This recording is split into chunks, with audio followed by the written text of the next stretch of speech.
ગિરનાર ચડીને આજ જવાનું હતું ઘેર, તો આપણે પાછા આવી ગયા છીએ અત્યારમાં કાગવડ. તો હાલો હું તમને સૌથી પહેલાં ખોડિયારમાંના દર્શન કરાવી દઉં અને મંદિર પણ તમને બતાવી દઉં આગળ. અત્યારે તો અહીંથી મંદિરથી આપણે થોડાક જ દૂર છે. એના આ છે બજાર. કાગવડ આવો ને તો તમને જો આ છે નાની મોટી દુકાન.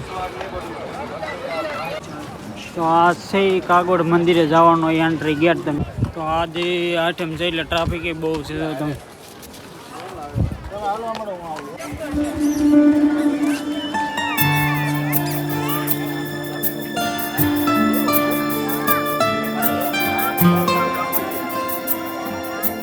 છે હાવ તમે મંદિરની પાસે પહોંચી જાઓ તો બે બાજુ તમને જો વરસાદમાં તમે પલસો નહીં એવી સીડી મળશે. આ બાજુ છે ને આ બાજુ છે, તો બે લેનમાં તમે હાલી શકો છો. આપણે સૌથી પહેલાં હું તમને દર્શન કરાવી દઉં. તો હવે આપણે સૌથી પહેલાં જવાનું છે દર્શન કરવા ખોડિયારમાંના. આપણે હાવ મંદિરની પાસે પહોંચી ગયા છીએ ત્યારે.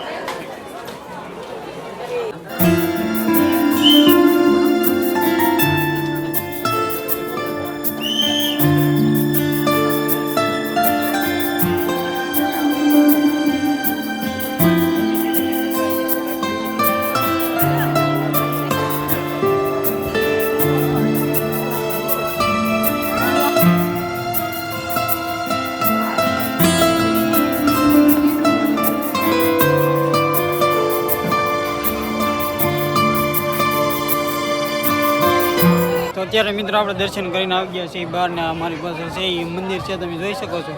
અંદર આપણે એવું હતું કે વિડીયો શૂટિંગ કરવાની ના પાડે, તો આપણે વિડીયો અંદરના નહીં લીધા. તો તમે અહીંથી દર્શન કરી શકો છો, કેમ કે અંદર આપણને વિડીયો નથી ઉતારવા દીધો એટલે આપણે નથી ઉતાર્યો.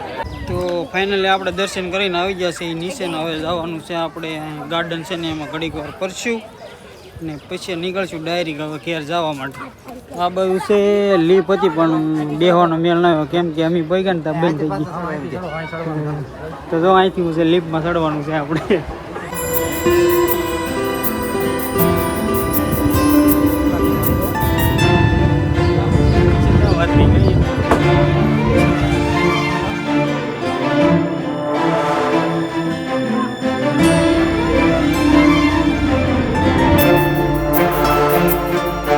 આપણે દર્શન કરીને આવી ગયા છીએ સીધા ગાર્ડનમાં ફરવા. તો અહીંયા લગભગ ગાર્ડન તો 8 થી 9 વીઘામાં છે. એવડું મોટું ગાર્ડન છે, વિશાળ. તો તમે જોઈ શકો છો. તમે આખો દી ફરશો ને તોય નહીં ખોટે એવડું ગાર્ડન છે કાગવડ ખોડલધામ. તો આપણે જ્યાં સુધી ફરાય ત્યાં સુધી ગાર્ડનમાં ફરવાનું છે ને પછી અહીંથી ડાયરેક્ટ નીકળશું ઘેરે.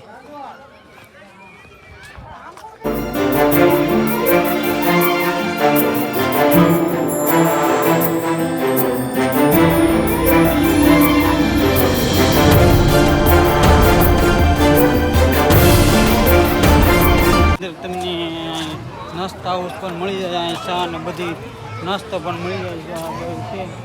નાસ્તા હાઉસ તો તમે નાસ્તો પણ કરી શકો છો. મંદિરની અંદર આવી જાઓ ને એટલે થોડુંક જ તમે ગાર્ડન ફરતા ફરતા આવશો ને એટલે ઓટોમેટિક તમને દેખાઈ જાય. આ બાજુ છે.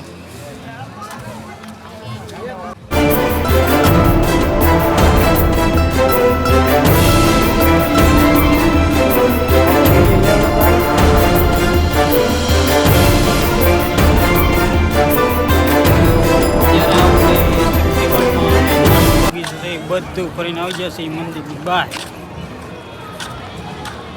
હવે નીકળશું આપણે ઘર તરફ.